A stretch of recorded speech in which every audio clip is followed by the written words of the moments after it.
നമസ്കാരം. മലയാളി വാർത്ത ഇൻസൈഡിലേക്ക് സ്വാഗതം.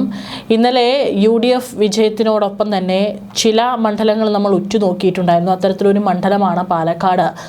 തെരഞ്ഞെടുപ്പിന് മുൻപൊക്കെ പാലക്കാട് സ്ഥാനാർത്ഥി പ്രഖ്യാപനം വരുമ്പോഴൊക്കെ തന്നെ ആരായിരിക്കും എന്നൊക്കെയുള്ള പല ചർച്ചകളും അവിടെ നമ്മൾ നടത്തിയിട്ടുണ്ടായിരുന്നു. ഏതായാലും പിന്നീട് രമേശ് പിഷാരടി വന്നപ്പോഴൊക്കെ തന്നെ രമേശ് പിഷാരടിയാണോ BJPക്കെതിരെ ഇത്രയും നിസ്സാരമായ ഒരു സ്ഥാനാർത്ഥിയാണോ നിർത്തിയിരിക്കുന്നത് എന്നൊക്കെ പറഞ്ഞുകൊണ്ട് പലതരത്തിൽ പരിഹാസം രമേശ് പിഷാരടിക്കെതിരെ നടത്തിയിട്ടുണ്ടായിരുന്നു. ഏതായാലും 13,147 വോട്ടുകൾക്കാണ് BJPയുടെ ഏറ്റവും ശക്തയായ വനിതാ നേതാവ് ശോഭാ സുരേന്ദ്രനെ തോൽപ്പിച്ചുകൊണ്ട് പാലക്കാട് രമേശ് പിഷാരടി ജയിച്ചിരിക്കുന്നത്.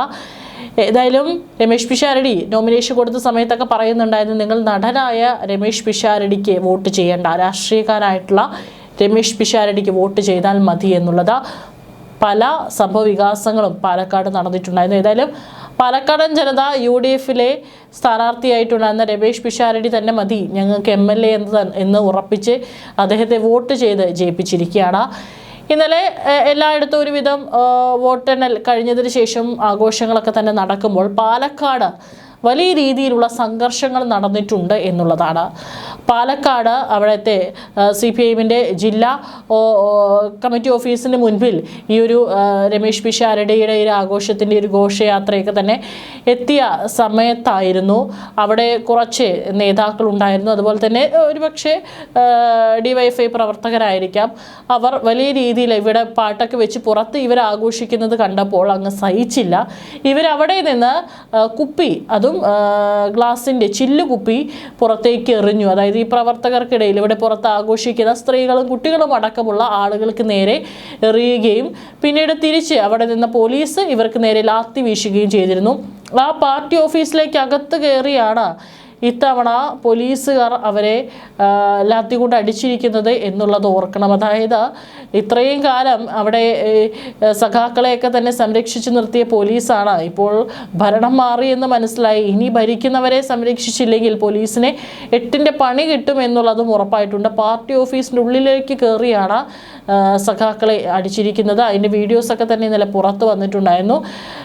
UDF സ്ഥാനാർത്ഥി രമേശ് പിഷാരടിയുടെ വിജയ ആഹ്ലാദ പ്രകടനത്തിനിടെയാണ് ഒരു വിഭാഗം ആളുകൾ അക്രമം അഴിച്ചുവിട്ടത്.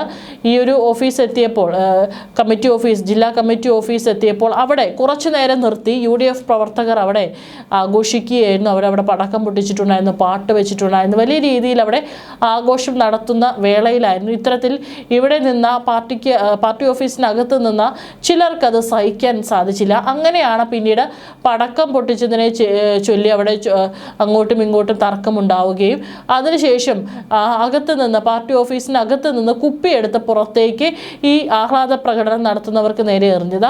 തുടർന്നാണ് അങ്ങോട്ടും ഇങ്ങോട്ടും തർക്കമുണ്ടായത്. ഒടുവിൽ പോലീസ് ജില്ലാ കമ്മിറ്റി ഓഫീസിൽ കയറിയാണ് പ്രവർത്തകരെ മർദ്ദിച്ചിരിക്കുന്നത്.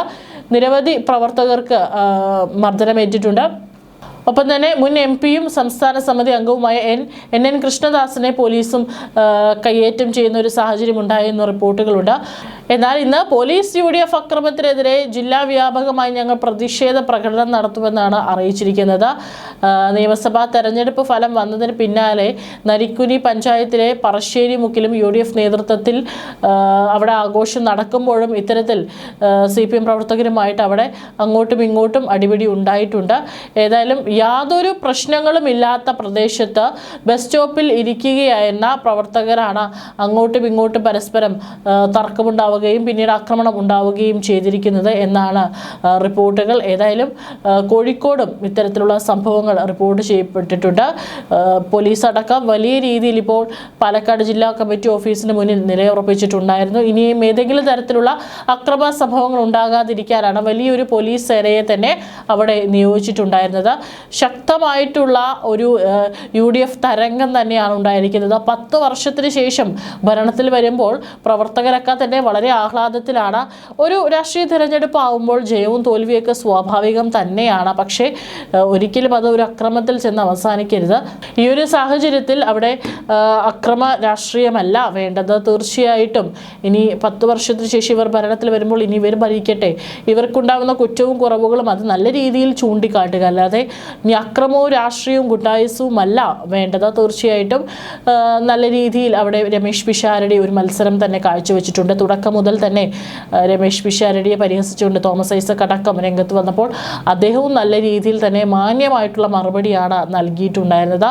തീർച്ചയായിട്ടും പാലക്കാട് അദ്ദേഹം രാഹുൽ മാങ്കൂട്ടത്തിലെ വിഷയങ്ങളൊക്കെ വന്നപ്പോൾ അറിയാം വലിയ രീതിയിൽ ഇനി അവിടെ ഒരു UDF തരംഗം ഉണ്ടാകില്ല, ഒരു UDFന് ഇനി അവിടെ ജയിച്ചു കയറുക എന്നുള്ളത് വളരെ പ്രയാസമായിരിക്കുമെന്നാണ് പറഞ്ഞിരുന്നത്. പക്ഷേ അല്ല, അങ്ങനെയല്ല. UDF അവിടെ നല്ല മത്സരം തന്നെയാണ് കാഴ്ചവെച്ചത്. രമേശ് പിഷാരടി അവിടെ ജയിച്ചു കയറുകയും ചെയ്തിട്ടുണ്ട്. അതേസമയം തന്നെ രാഹുൽ മാങ്കൂട്ടത്തിൽ ഇന്നലെ വിജയ ആഘോഷത്തിനിടയിൽ എത്തിയതും അദ്ദേഹത്തെ മറ്റുള്ള പാർട്ടി പ്രവർത്തകരൊക്കെ തന്നെ കെട്ടിപ്പിടിച്ച് അവിടെ നിന്ന് ഡാൻസ് കളിക്കുന്നതും ഒക്കെ തന്നെ ഇന്നലെ പുറത്തു വന്നിട്ടുണ്ട്. രമേശ് പിഷാരടി അദ്ദേഹം നന്ദി അറിയിച്ചുകൊണ്ട് പങ്കുവച്ചിട്ടുള്ള അദ്ദേഹത്തിൻ്റെ സോഷ്യൽ മീഡിയ പോസ്റ്റിന് താഴെയും രാഹുൽ മാങ്കൂട്ടത്തിൽ ഒരു കമൻറ്റ് ചെയ്തിട്ടുണ്ട്. പാലക്കാടിൻ്റെ MLA എന്ന് പറഞ്ഞുകൊണ്ട്, അതായത് ഇനി അദ്ദേഹമാണ് പുതിയ MLA, അദ്ദേഹത്തെ ഇരു കൈ നീട്ടി പാലക്കാട് സ്വീകരിക്കുന്നു എന്നുള്ളത്. അതിന് താഴെ നിരവധി ആളുകളാണ് രാഹുൽ മാങ്കൂട്ടത്തിൽ നിങ്ങൾ മടങ്ങി വരണം, നിങ്ങളുടെ മടങ്ങി വരവനായി ഞങ്ങൾ കാത്തിരിക്കുകയാണ് എന്നൊക്കെ പറഞ്ഞുകൊണ്ട് രാഹുൽ മാങ്കൂട്ടത്തിന് വേണ്ടിയിട്ട് നിരവധി പാർട്ടി പ്രവർത്തകർ കമൻറ്റുകളും അതുപോലെ തന്നെ അദ്ദേഹത്തെ തിരിച്ചു വിളിച്ചുകൊണ്ടുള്ള മെസ്സേജസ് ഒക്കെ തന്നെ അയക്കുന്നത്. അതേസമയം ഇന്നലെയൊക്കെ വിജയാഘോഷ വേളയിലും രാഹുൽ മാങ്കൂട്ടത്തിൽ എത്തിയിട്ടുണ്ട്. തീർച്ചയായിട്ടും പാലക്കാട് ഇനി രമേശ് പിഷാരടി ആയിരിക്കും അവിടുത്തെ MLA. അദ്ദേഹത്തിൻ്റെ നേതൃത്വത്തിൽ നല്ല രീതിയിലുള്ള മാറ്റങ്ങൾ പാലക്കാട് ഉണ്ടാകും. അതിനുവേണ്ടി തന്നെയാണ് വളരെ വിശ്വസിച്ച് പാലക്കാടൻ ജനത അദ്ദേഹത്തെ വോട്ട് ചെയ്ത് ജയിപ്പിച്ചിട്ടുള്ളത്.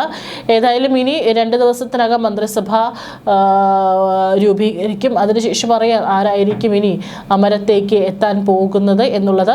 അതേസമയം തന്നെ മറ്റുള്ള ഭാഗങ്ങളിലൊക്കെ ഇനി ഏതെങ്കിലും തരത്തിലുള്ള അക്രമ രാഷ്ട്രീയം ഉണ്ടാകുന്നുണ്ടെങ്കിൽ അത് അവസാനിപ്പിക്കേണ്ടതാണ്. കാരണം തീർച്ചയായിട്ടും 10 വർഷത്തിന് ശേഷം ഇവർ ഭരണത്തിലേറിയതിൻ്റെ ആഘോഷം തന്നെയാണ് അണികൾക്കിടയിൽ ഉണ്ടായിരുന്നത്. പക്ഷേ അതെല്ലാം സമാധാനപരമായിട്ട് നല്ല രീതിയിൽ അവസാനിക്കണം. ഒരിടത്തും അക്രമം ഉണ്ടാകരുത്.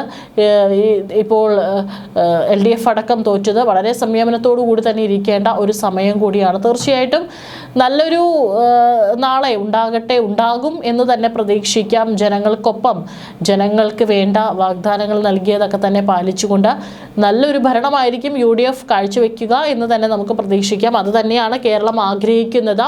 തീർച്ചയായിട്ടും അങ്ങനെ സംഭവിക്കുമെന്ന് തന്നെ നമുക്ക് വിചാരിക്കാം.